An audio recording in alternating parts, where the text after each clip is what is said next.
या प्रकरणातील फिर्याद ज्या महिलेने दाखल केलेली आहे तिचा पती हा सुशील कराड यांची विविध वस्तूंचे उत्पादनं वितरित करणारी जी फर्म आहे सानिया एंटरप्राइजेस व त्यांच्या पत्नीची फर्म तन्वी एंटरप्राइजेस या एंटरप्राइजेसमध्ये मॅनेजर या पदावर कामास होता। तो त्या पदावर कामास असताना त्याने सन 2020-21 या आर्थिक वर्षामध्ये सन 2021-22 व सन 2022-23 या आर्थिक वर्षांमध्ये ज्या व्यापाऱ्यांना माल दिलेला आहे त्या व्यापाऱ्यांकडून जी वसुली करायची आहे ती वसुली फर्मच्या खात्यावर न घेता ती परस्परपणे स्वतःच्या बँक खात्यावर त्याने घेतलेली होती, तसेच यातील फिर्यादीच्या सुद्धा बँक खात्यावर घेतलेली होती। त्यामुळे प्रथमतः जेव्हा ही बाब सुशील कराड यांच्या लक्षात आली त्याने त्याला बोलून विचारलं, त्यावेळी तो म्हणाला की मी तात्पुरत्या सोयीसाठी केलेलं आहे, यापुढे असं करणार नाही। त्यामुळे त्याच्यावर विश्वास ठेवून तो विषय तसाच पुढे चालू राहिला, परंतु यातील फिर्यादीच्या पतीने तो प्रकार तसाच परत सुरू ठेवला। त्यानंतर परत वर्षभरानंतर ही गोष्ट जेव्हा लक्षात आली तेव्हा त्या फर्मचे जे कर सल्लागार आहेत यांनी या फिर्यादीच्या पतीस समजावून सांगण्याचा प्रयत्न केला, परंतु त्याने त्या कर सल्लागारावरच अरेरावी केली। परंतु जेव्हा 3 वर्षाच्या ऑडिटनंतर ही बाब जेव्हा लक्षात आली की खूप मोठी रक्कम ही परस्पर दुसरीकडे वळती झालेली आहे, तेव्हा या फिर्यादीच्या पतीस जेव्हा सुशील कराडांनी बोलून विचारलं व त्याला सांगितलं की तुझे सगळे बँक स्टेटमेंट आणून दे, ते आपण खात्री करून घेऊ आणि समोर बसून बोलू या विषयावर, तेव्हापासून या फिर्यादीचा पती व फिर्यादी हे दोघे बीड शहरातून गायब झाले। त्यामुळे शेवटी कंटाळून सुशील कराड यांनी त्या दोघांविरुद्ध परळी शहर पोलीस स्टेशनमध्ये भारतीय दंडविधान कलम 406, 408 व 420 या कलमांमुळे गुन्हा दाखल केला।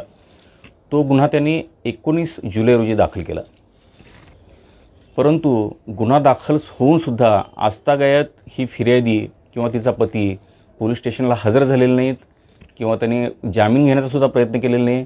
तेव्हापासून हे फरार आहेत आणि फरार असताना या फिर्यादीने एक तक्रारी अर्ज सोलापूर येथील MIDC पोलीस स्टेशनमध्ये दाखल केलेला होता। त्या तक्रारी अर्जाची पोलिसांनी चौकशी केली, तिचा सविस्तर जबाब नोंदवला आणि जबाब नोंदवल्यानंतर पोलिसांच्या असं लक्षात आलं की तक्रारीत घडलेल्या घटना या पूर्णपणे परळी शहरात घडल्या दिसत आहेत। तर त्यांनी त्याला समज दिली की ही तक्रार तुम्ही तिथल्या पोलीस स्टेशनला दाखल करा आणि ती तक्रार निकालात काढली। त्यानंतर फिर्यादीने तशीच तक्रार पोलीस महासंचालकांना पाठवली होती। महासंचालकांनी त्या तक्रारीच्या चौकशीचे आदेश दिले, ती तक्रार बीड पोलिसांकडे पाठवण्यात आली। बीड पोलिसांनी या फिर्यादीच्या घरी नोटीस पाठवली, समजपत्र पाठवलं, तिच्या मोबाईलवर कॉन्टॅक्ट करण्याचा प्रयत्न केला, परंतु ती कुठेच मिळून आली नाही। त्यामुळे पोलिसांनी तिच्या अनुपस्थितीत या पूर्ण प्रकरणाचा तपास केला तेव्हा पोलिसांच्या असं लक्षात आलं की या फिर्यादी आणि तिच्या पतीविरुद्ध जी अपहाराची फिर्याद दाखल झालेली होती त्याला शह देण्यासाठी तिने ही खोटी तक्रार दाखल केलेली आहे। आता ती तक्रार खोटी कशी आहे त्याचे एखादं उदाहरण देता येईल।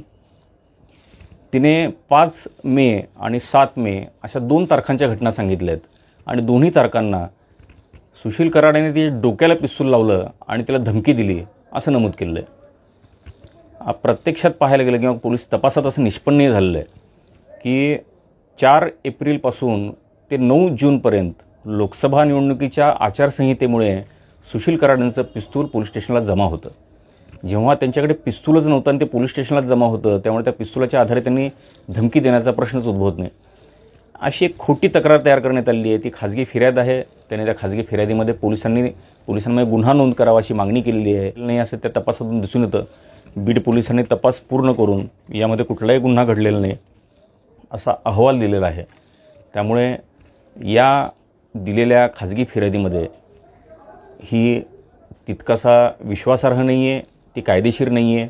याबाबत सोमवारी युक्तिवाद होणार आहे आणि आम्ही कायदेशीर मुद्दे जे आहेत ते न्यायालयासमोर मांडणार आहोत। या फिर्यादीमध्ये वाल्मिक कराडांचा सुद्धा उल्लेख आलेला आहे, परंतु वाल्मिक कराड यांच्याबद्दल ही फिर्यादी काय म्हणते तर याबाबत तिने वाल्मिक कराडांना सांगितलं तेव्हा वाल्मिक कराडांनी तिला म्हणाले की बेटा तू काळजी करू नकोस, तू शांत राहा, आपण पाहून घेऊ, विषय संपू। अशा पद्धतीने ते फिर्यादीच्या मागे राहिलेले आहेत। त्यामुळे या प्रकरणात वाल्मिक कराडांची भूमिका ही फिर्यादीला मदत करणारी राहिली. याबाबत सोमवारी अंतिम युक्तिवाद होईल आणि त्यानंतर न्यायालय आदेश पारित करेल.